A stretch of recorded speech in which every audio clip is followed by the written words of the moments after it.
Questions and comments. Resuming debate, the honourable member for Calgary Centre. Well, thank you, Madam Speaker, and I appreciate being able to get up and speak on this motion that the NDP has put forward here. But I was drafting my speech and I had to look at my speech and say, where do I start here today?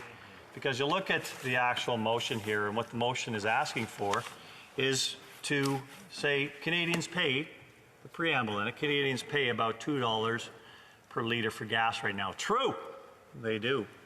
Okay. Number two, oil and gas companies are making record profits. Let's analyze that. Let's analyze what that actually says and what it actually means. Canada spends 14 times more on financial support than it does for renewable energy. That's complete hogwash. And that part I'll address first of all, because the preamble itself is a mulch of misinformation. And the NDP is very good at that. The NDP is very good at putting misinformation on the table and saying, here's what's going to happen here, and repeating and repeating and repeating a narrative that is completely false. So I tried to participate last week at an event, a forum where my colleague that put this motion forward actually hosted, and I noticed that my party was the only party that wasn't invited to that forum. And that's because the other parties in this House have members that buy into this nonsense narrative about the way the transition happens. Now, my party and I have very good ideas about how we actually transition and decarbonize our economy, all of which are based on reason and outcomes, none of which I've seen from the Liberals, none of which I've seen from the Bloc, nor the NDP, nor the Green Party. Getting somewhere on the environmental equation is essential, and none of the other parties have presented anything that advances the environmental equation for the world. All it does is kneecap the Canadian industry. So I did some research after that forum, and I went to look for where does this 14 times subsidy in Canada for our oil and gas industry come from compared to what we fund for our alternative energy industry. And it comes from a group called Oil Change International, which is a proxy organization for Greenpeace, where its leadership comes from, for Friends of the Earth. It's funded by Tides organization. So again, a splash of the same voices producing louder and louder and more dissonant narratives around how we actually decarbonize the world. And frankly, and I'll take your license on this, Madam Speaker, you might have to slap me here, it is a lie. And it is something that this misinformation is based upon, and frankly needs to be called out for what it is whenever we see it here as parliamentarians, because our job here is to speak the truth and only the truth. And when we actually foment misinformation by repeating what are lies on the internet, we are actually going towards that confirmation bias that we buy into and that our people buy into. Get the real facts on the table here. Ignore these groups like Oil Change International that are just rent seekers putting money in their pockets at the expense of Canadians, I should say. So I actually asked if there was actually... Sorry, I have a point of order. The honourable member for Sandwich Gulf Islands. Yes, Madam Speaker, I followed the member for Calgary Centre as closely as I could. He expected to have his wrist slapped, but if I understood him correctly, he called this motion from one of the honourable members in this place a lie, which is the same as saying that the honourable member for Victoria is a liar, unless I misheard him. Perhaps he can clarify. I believe that the honourable member, when she's asking for clarification, is actually more a point of debate. I do want to remind members to be judicious on the words that they are selecting, and I'll allow the honourable member to continue with his speech. The honourable member for Calgary Centre. A point of order. The honourable member for Calgary Rocky Ridge. I wanted to speak to the point of order that was raised, and to be clear, I was listening too, and I don't think that there's any reason why the member for Calgary Centre should have expected to have his wrist slapped at all. We're talking about he did not call any member of this chamber a liar, but brought to the attention that lies are repeated. And that's a I've actually ruled that this was not a point of order. Now it's becoming more of a point of debate. And the honourable member mentioned himself that, he thought maybe he might get his wrist slapped, which I didn't do because of the way that it was said, so I just want to indicate that, what's going on right now is more points of debate. The honourable member of Calgary Centre. Thank you, Madam Speaker. And it's the first time I've used that word in this House, so I was wondering if it was actually a usable word in this House or was a three-letter word that actually disguised as a four-letter word. But thank you for the clarification. And yes, the information being fomented by Oil Change International is a lie. And I will repeat that in this House because it is the truth. But let's go back to the analysis here. Let's look at the real numbers. I'm looking at the oil and gas industry and how much it's contributed to Canada over the last 21 years. $505 billion. That's more than $500 billion. It's given an economic rent to governments across Canada. $505 billion. That's a number even in the real liberal world when they run their deficits. But let's look at what that buys, actually. That buys how much health care? That buys how much schooling? That buys how much old age security? That buys the lifestyle that Canadians have enjoyed for decades here in Canada, thanks to a prosperous natural resource industry led by Canada's oil and gas industry. $128 billion is how much we actually, it's a GDP number here we have, and $120 billion is our trade surplus in the oil and gas industry. Balanced, actually it's balanced by about $30 billion of imports, so about a $90 billion surplus we're talking about for this industry. But 522,000 jobs. And I know that the NDP would like to see those 522,000 workers with their legs cut out for them and actually not being able to provide for their families. But I don't think they actually understand the impacts that has on families, because that impact that has on families. We have a point of order. The honourable member for New Westminster Burnaby. Madam Speaker, as you know, when we speak in this House, we have to have at least some connection with the truth, and the member is straying far from any semblance of relying on the truth here. So I will, unfortunately, I had my focus somewhere else at the moment. At the time, I will have to review what the honourable member have said and come back to decide whether or not this is an actual point of order. I do want to remind the members that when they are debating, that they make sure that what they're saying is relevant, and hopefully that the honourable members are providing factual information. The honourable member of Calgary Centre. Well, thank you, Madam Speaker. And it's the first time that anybody in the NDP has actually challenged me on the truth, because the motion itself they put on the table here is riddled with misinformation. Right. So let's get to the heart of the matter here. 522,000 jobs. Do you realize the cost when you lose 522,000 jobs in Canada? It'll be devastating for families across this country, and there'll be no longer any social support provided through that industry that funds our country more than any other industry in Canada right now. So $20 billion, my colleague pointed out, was supplied by this industry to economic rent to governments across Canada last year alone, and not that prosperous a year for oil and gas companies in Canada. And $20 billion would be in addition to the $52 billion deficit, plus, of course, all the economic dislocations that would happen if we actually tried to change this industry more than it's actually already changing itself. Now, industry has its own job to do, and it's doing it very well. I'm going to move here to course where we're actually looking at this whole notion of profitability. There's a thing called the reinvestment ratio. And when this government came to power, the reinvestment ratio, that is the amount of money the oil and gas companies were spending to drill and develop new resources versus the amount they're actually paying back, was 1.82. That means for every dollar that they earned, they put $1.82 back in the ground to develop for future resources for Canada, a development industry. That number now, Madam Speaker, you'd be surprised, is actually down to 0.29. So 29% of the money that comes from the industry actually gets put into development. That's because there's no line of sight on what happens to their money in the future. And that's the result of extremely poor policies from this government. So there is no line of sight. And yes, the government's had to step in and buy infrastructure that should have been built by private sector, but their policies punished those private sector organizations by saying, how do we invest in a country where there is no line of sight on how we actually earn money on our investment? Government investment is fine. Private sector investment actually looks to make sure it actually gets a return on its investment.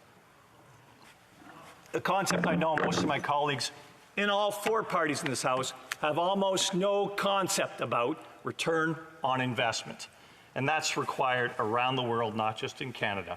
But let's talk about the environment a little bit. Let's talk about carbon capture, because my colleagues here will know it's one of my premier pieces about how we actually decarbonize this world.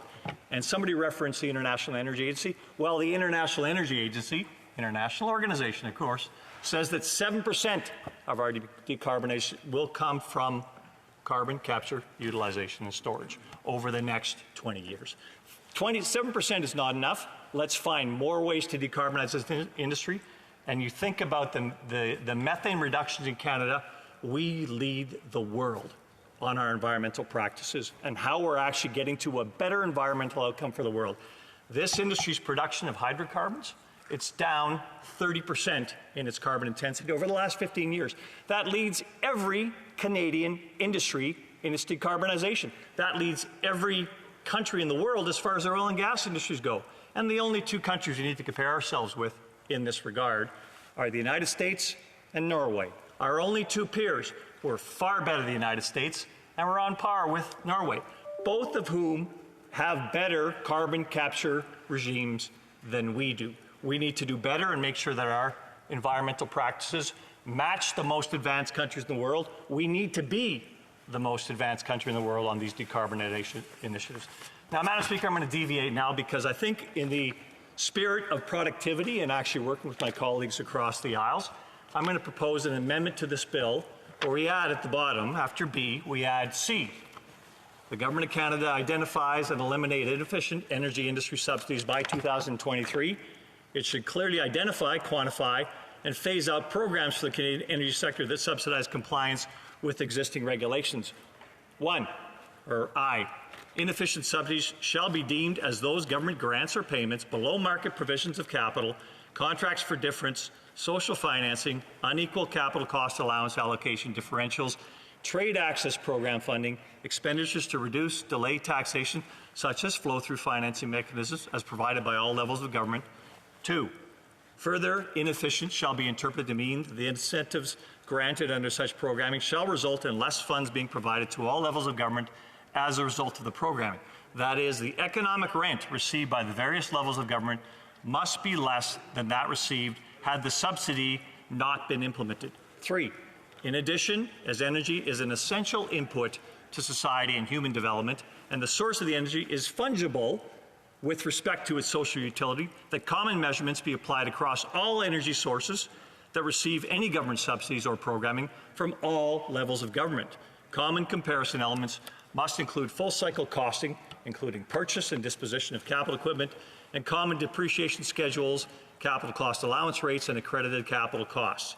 A level comparison of costs and benefits is essential to determining relative efficiency of subsidization. And 4, such inefficient allocation of government resources shall not be applied to programming that aims to attain societal objectives beyond the aim of sourcing safe, secure, affordable energy for Canadians. Specifically, programming applied for scientific advancements in environmental technologies to better the outcomes. Sorry, I think there's a problem with interpretation, probably. The honourable member for l'honorable député.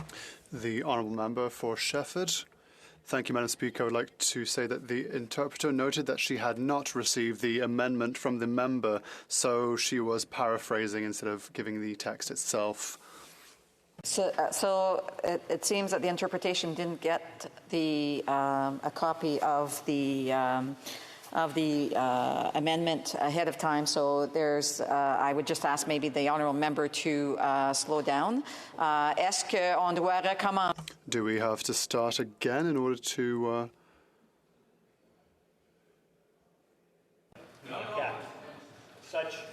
Une seconde. Il va recommencer avec. He will start again with number 4, IV. Inaudible for the interpreter. The microphone is off. No. Si l'honorable député. If the honourable member can start at number 4, that would be great. Inefficient allocation of government resources shall not be applied to programming that aims to attain societal objectives beyond the aim of sourcing safe, secure, affordable energy for Canadians. Specifically, programming applied for scientific advancements in environmental technologies to better the outcomes of energy sources are, by design, inefficient, particularly at early stages of development, which is when government action through programming is most importantly applied to derive better societal outcomes. So it's an amendment that's meant to kind of allow the government the ability to fund these new environmental technologies that are always more expensive for industry at the front end, and actually continue to kind of compare a base level about what is a subsidy in this industry versus these other industries where the government's shoveling money out the door right now to try and say this is more important for us than others. So I'm hoping that the honourable member can table his motion or his amendment, but to elaborate on it is a point of debate. And I do want to remind the member and on all members in the House, if they have something in writing, whether it's their speech or whether it is amendments or motions, that it's always best to ensure that interpretation has access to that they provide that to the interpretation in order to ensure that every member in the House is fully aware of what is being said. And so I just wanted to remind that. And I'm just they're going to go and pick up the amendment, and we'll be right back. Little break here for a second.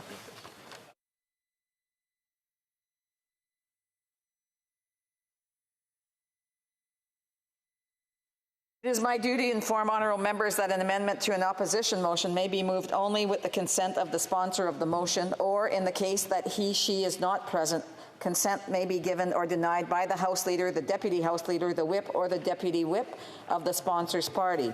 Since the sponsor is not present in the House, in the chamber, I don't think, I ask the NDP House Leader if he consents to this amendment being moved. The honourable member for New Westminster Burnaby. Thank you, Madam Speaker. It's another muddled mess of an amendment from the Conservatives, so no, we do not agree. Resuming debate, questions and comments, questions et commentaires. Questions and comments. The honourable member for New Westminster Burnaby. Thank you, Madam Speaker. I always enjoy listening to the member from Calgary Centre. This time, though, it was so unrelated to the facts that it was quite unbelievable, Madam Speaker. Here we have a situation where we know we're talking about $8.6 billion in subsidies last year alone, record profits in the oil and gas sector, and at the same time, people being gouged to the pumps, and the Conservatives don't seem to recognize any of those realities. Madam Speaker, as you well know, I come out of the oil industry, worked at the Shelburne Oil Refinery in Burnaby, British Columbia. I've also worked in social enterprise, won a number of business awards. Understand return on investment, but when Canadians are investing $8.6 billion in subsidies, and we're seeing the increasing cost of climate change now reaching billions of dollars a year that impact Canadians right across the country. Why do Conservatives continue to deny the reality of climate change? Why do they continue to deny the reality of subsidies? Why do they deny the reality of the important issue that is before the House today? Questions and comments. Questions et commentaires. The honourable member for Calgary Centre. Well, I appreciate that my colleague asked a question there, although it was a bunch of hyperbole. Let me respond very adroitly. And I will say to the member, 8.6 billion is not a subsidy number provided. And if he wants to understand the definition of what a subsidy is, perhaps he can look it up before he comes in this House and accuses me of an ad hominem like not believing in climate change. That was a ridiculous comment, and he should stand down immediately. Questions and comments. The honourable parliamentary secretary.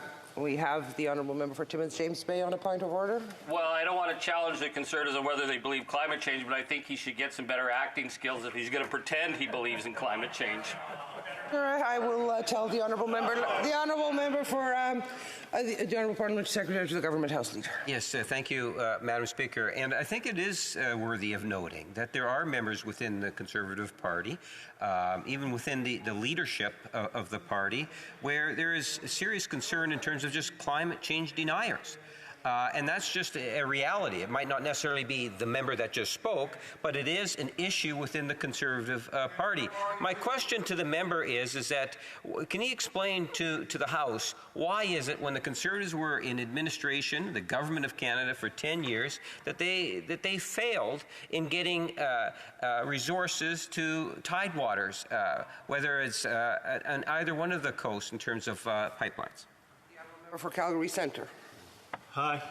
Madam Speaker, I'm not here to, litigate what happened over 10 years ago. I do know that many pipelines were built, a handful of pipelines were built in the previous administration. Contrary to what the Prime Minister puts on the floor of this House of Commons, which is complete misinformation again, which is allowed in this House, it seems, which surprises me and surprises my constituents. So I will tell the member across that asked the question that if he wants to actually look at what's being built in Canada right now, tell me why TMX is taking so long to get built. Because of irregularity of process that his government has introduced in actually getting projects built in Canada. That's why we have capital fleeing Canada. That's why projects don't get built here. That's why there is no investment from private capital. Thank you very much. The honourable member for Drummond. Thank you, Madam Speaker. I hope my colleague from Calgary Centre wasn't offended by what I said earlier. I enjoyed his speech. I listened with rapt attention. The Conservatives talked about the billions the Conservatives, that the government has invested and the incredible profitability of oil and gas. And when you look at the first quarter of this year, you see there have been record profits for the oil industry. Meanwhile, consumers are paying. They're getting gouged at the pumps, and they're paying huge amounts for groceries and everything else. So my question is simple: wouldn't it be better to reduce the subsidies? I think that would be the best thing to do, and redistribute that wealth in assistance to Canadians and Quebecers who are really struggling with the price at the pumps and inflation that just keeps going up and the consequences that'll have on the economy in general. Thank you. The honourable member for Calgary Centre. I'd like to thank my friend who asked the question. It's very important to recognize the increase in gas prices caused partially by the carbon tax, which the government levies, this Liberal government levies on gas. And it's been said repeatedly that now's the time to reduce or suspend the carbon tax. It's 12 cents a litre. That's on the price of gas. That's a lot. Resuming debate, the honourable member for Jonquière.